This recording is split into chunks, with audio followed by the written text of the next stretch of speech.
जय हिंद दोस्तों। कृषि और उद्योग। हरित क्रांति का संबंध खाद्यान्न विशेषकर गेहूं और चावल उत्पादन से है। भारत में हरित क्रांति के जनक एम.एस. स्वामीनाथन को माना जाता है। न्यूनतम समर्थन मूल्य एमएसपी वह मूल्य है जिस पर सरकार किसानों से फसल खरीदने की गारंटी देती है। श्वेत क्रांति का संबंध दूध उत्पादन से है। श्वेत क्रांति के जनक वर्गीज कुरियन है। नीली क्रांति का संबंध मत्स्य उत्पादन से है। भारत की दूसरी औद्योगिक क्रांति 1956 ईस्वी में सार्वजनिक क्षेत्र के उपक्रमों PSUs पर विशेष जोर दिया गया था। वर्तमान में भारत में 14 महारत्न व 6 नवरत्न कंपनियां हैं। विदेशी व्यापार और अंतर्राष्ट्रीय संगठन। जब एक देश दूसरे देश को वस्तुएं और सेवाएं बेचता है तो उसे निर्यात कहते हैं। जब एक देश दूसरे देश को वस्तुएं और सेवाएं बेचता है तो उसे निर्यात कहते हैं, एक्सपोर्ट कहते हैं। जब एक देश दूसरे देश से वस्तुएं और सेवाएं खरीदता है तो उसे आयात कहते हैं। भुगतान संतुलन। एक देश के सभी अंतर्राष्ट्रीय आर्थिक लेन देन एक व्यवस्थित रिकॉर्ड है।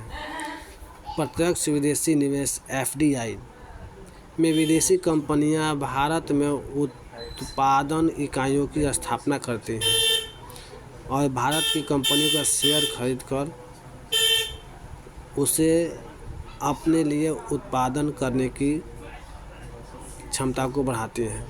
अंतर्राष्ट्रीय मुद्रा कोष IMF इंटरनेशनल मॉनेटरी फंड अपने सदस्य देशों को भुगतान संतुलन की समस्याओं से निपटने के लिए अल्पकालिक ऋण देता है। अंतर्राष्ट्रीय मुद्रा कोष अपने सदस्य देशों को भुगतान संतुलन की समस्याओं से निपटने के लिए अल्पकालिक ऋण देता है। विश्व बैंक सदस्य देशों को विकास के लिए दीर्घकालिक ऋण प्रदान करता है। दीर्घकालिक ऋण कौन प्रदान करता है? तो विश्व बैंक। विश्व बैंक सदस्य देशों को विकास के लिए दीर्घकालिक ऋण प्रदान करता है। विश्व व्यापार संगठन WTO अंतर्राष्ट्रीय व्यापार के नियमों को निर्धारित करता है। इसका मुख्यालय जेनेवा में है। प्रकाश वर्ष। WTO की स्थापना 1 जनवरी 1995 को हुई थी। समान विज्ञान। प्रकाश वर्ष खगोलीय दूरी की इकाई है, समय की नहीं। यह वह दूरी है जो प्रकाश एक वर्ष में तय करता है।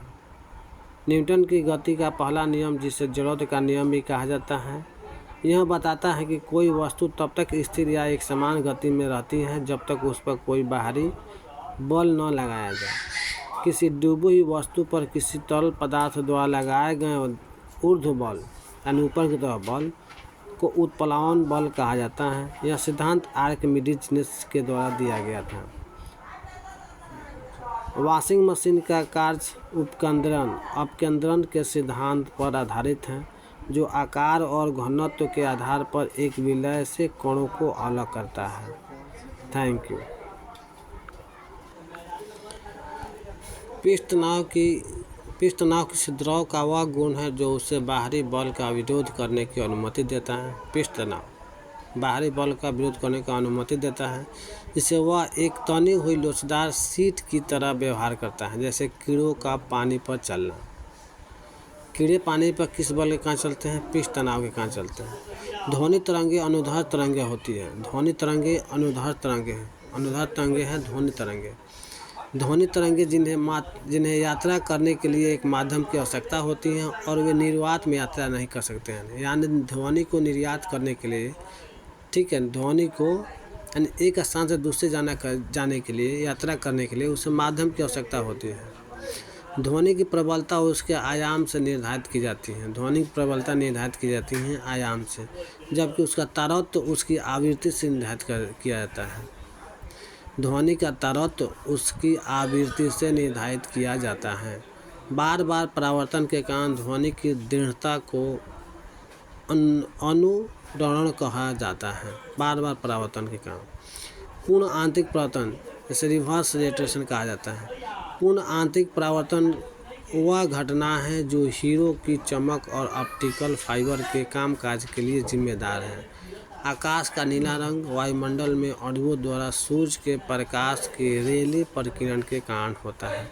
अवतल दर्पण का उपयोग दंत चिकित्सकों द्वारा, दांत के चिकित्सकों द्वारा और सेविंग दर्पण के रूप में किया जाता है, क्योंकि जब वस्तु पास होती है तो वह एक आवर्धित आभासी प्रतिबिंब बनाता है। निकट दृष्टि दोष, मायोपिया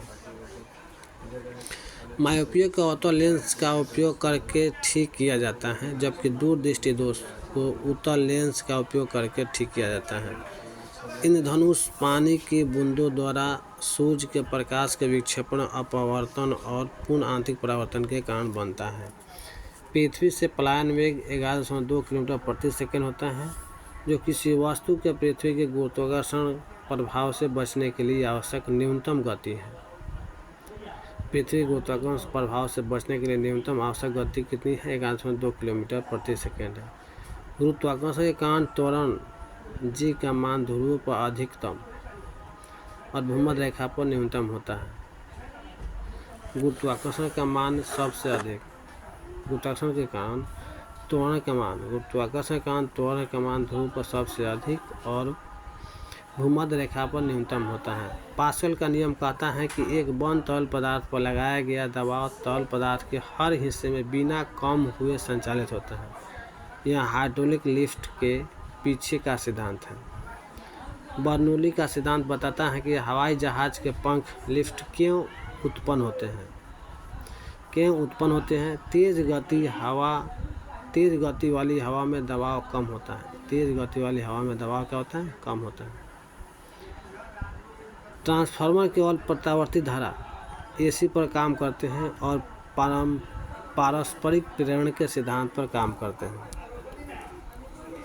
विद्युत परिपथों के उपयोग किए जाने वाले फ्यूज का तार का गलनांक कम और प्रतिरोध उच्च होता है। एक विद्युत मोटर विद्युत ऊर्जा को यांत्रिक ऊर्जा में परिवर्तित करती है, जबकि एक जनरेटर इसके विपरीत काम करता है। इलेक्ट्रिक हीटर का तापन तत्व तार नाइक्रोम के मिश्र धातु के बना होता है। इलेक्ट्रिक जो हीटर होता है, इसका जो तार होता है वो नाइक्रोम का मिश्र धातु का बना होता है, क्योंकि नाइक्रोम की प्रतिरोधकता उच्च और गलनांक उच्च होता है। ओम का नियम कहता है कि एक चालक के माध्यम से धारा उसके आर पार वोल्टेज के सीधे अनुपातिक होती है, बशर्ते तापमान स्थिर रहे। V=IR। विद्युत प्रतिरोध की इकाई ओम होता है। नाभिकीय विखंडन एक भारी परमाणु नाभिक का छोटे नाभिकों में विभाजन है, जिससे बड़ी मात्रा में ऊर्जा निकलती है, जैसा कि परमाणु ऊर्जा संयंत्रों में उपयोग किया जाता है। नाभिकीय विखंडन एक भारी परमाणु नाभिकीय का छोटे नाभिकों में विभाजन यानी टूटना है, जिससे बड़ी मात्रा में ऊर्जा निकलती है, जैसा कि परमाणु ऊर्जा संयंत्रों में उपयोग किया जाता है। नाभिकीय संलयन दो हल्के नाभिक मिलकर एक भारी नाभिक का निर्माण करते हैं। इस प्रक्रिया में अपार ऊर्जा निकलती है, जो सूर्य को शक्ति प्रदान करते हैं, यानी सूर्य में नाभिकीय संलयन अभिक्रिया होती है, जबकि हाइड्रोजन बम नाभिकीय विखंडन का कारण होता है। फिर आगे बढ़ते हैं। रेडियोधर्मिता की खोज हेनरी बेकरेल ने की थी। अल्फा कण धनावेशित हीलियम नाभिक होते हैं, बीटा कण इलेक्ट्रॉन या पॉजिट्रॉन होते हैं। गामा किरणें उच्च ऊर्जा वाली विद्युत चुम्बकीय विकिरण होती हैं।